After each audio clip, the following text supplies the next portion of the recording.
Last night, as I was preparing my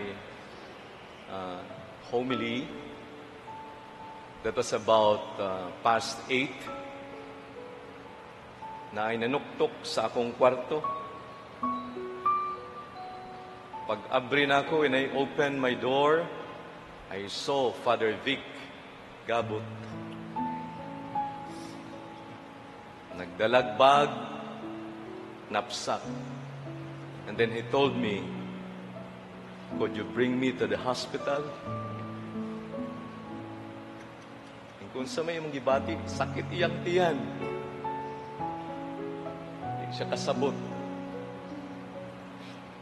So I brought him to the hospital, and he's still there now.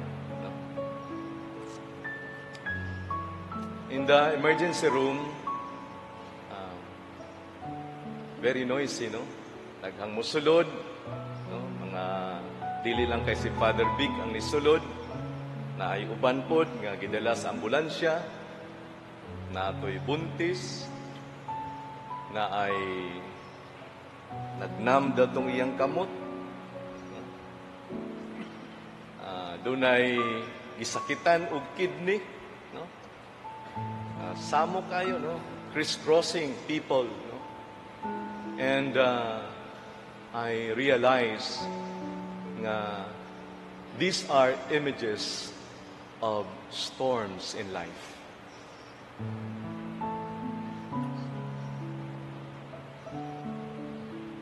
I know Father Vic is battling his storm right now.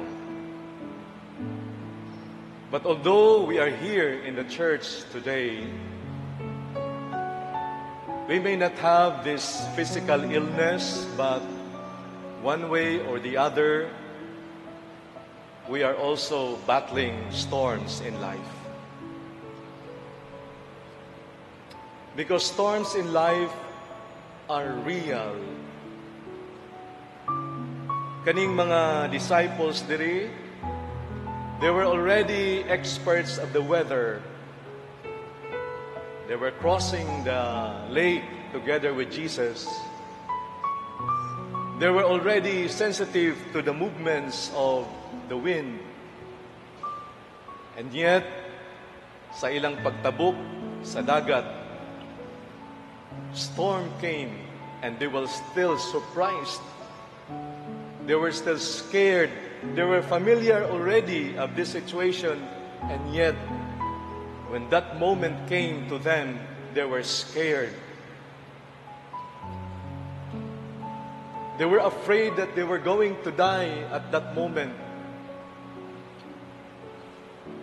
It can happen. Bisag unsa nato kapag panagang. Bisag no matter how we acclimatize or familiarize our mindset that things can happen not in our own way, pero pag moabot na gyud na, we are caught upside down, caught in surprise. So this is a reality of life nga dunay mga unos sa kinabuhi. And sometimes there is that tendency or temptation to ask the Lord that we may be exempted of this reality. Unta, wala lay bagyo sa akong kinabuhi. And yet, this storm happened to the friends of Jesus. Pinili pag yun ni sila. They were chosen people. They were friends of Jesus. And at that time, Jesus was with them. Ingon ana gud ay.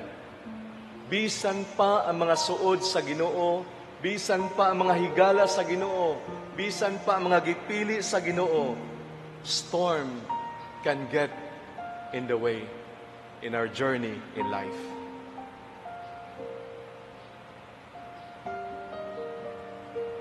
Usahay ang bagyo, it can come like in the image or experience of illness, no? Kanang masakit. nga masakiton. And sometimes, the storm can take the form of an emotional conflict.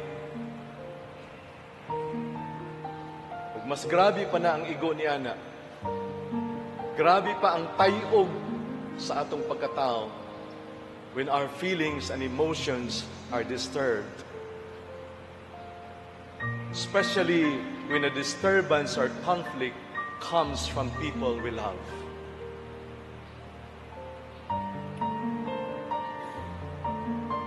Sometimes conflict comes from within. Maybe our own creation. That's why we have this emotional conflict within. And then usahay, dunay mga storms in life that come in the form of darkness. Wala ka masayod. Murag dili lang gyud mo bation nga naa ang Ginoo. Saint John called that the dark night of the soul. Ug kitang tanan moagi ni ana. Mga santo, si Saint Paul of the Cross, our founder, 50 years he was undergoing that dark night of the soul. Even the friends of Jesus are visited by this reality. Pero, the good news is, Jesus was with them. And when they realized that they were already capsizing, they approached Jesus.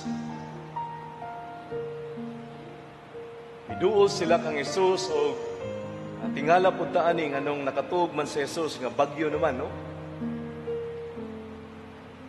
But Jesus was sleeping there and the disciples approached him.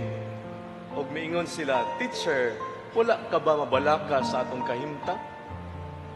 Are you not worried of what we are going through?" Mura ba po matabo sa atong kinabuhi na kung doon natin problema, sa man ang Ginoo, mura mo iya makong gibiyaan? And then we begin to question, is God really existing?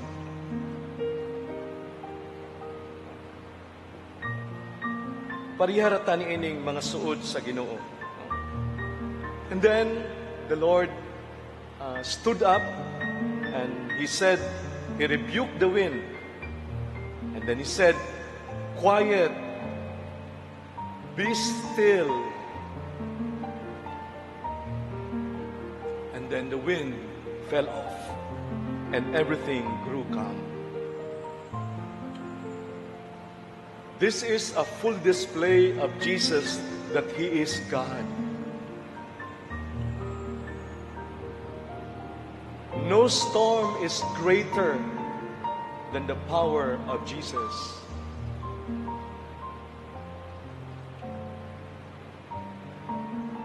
I know nga dili lamang ang hangin mo giingnan ini ni Jesus.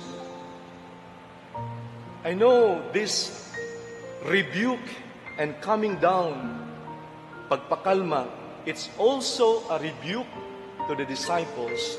Paghilom mo. Daghang kayong kagubot sa pagbati, daghang kayong kagubot sa utok. And the Lord said, "Be quiet. Be still. I am here."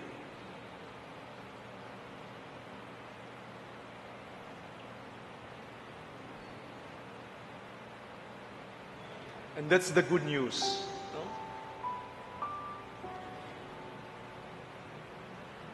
Whenever we have storms in life, call on the Lord. Any form of storm, call on the Lord. Pangayo og tabang, kay pakalmahon yun sa Ginoo ang atong giatubang nga suliran.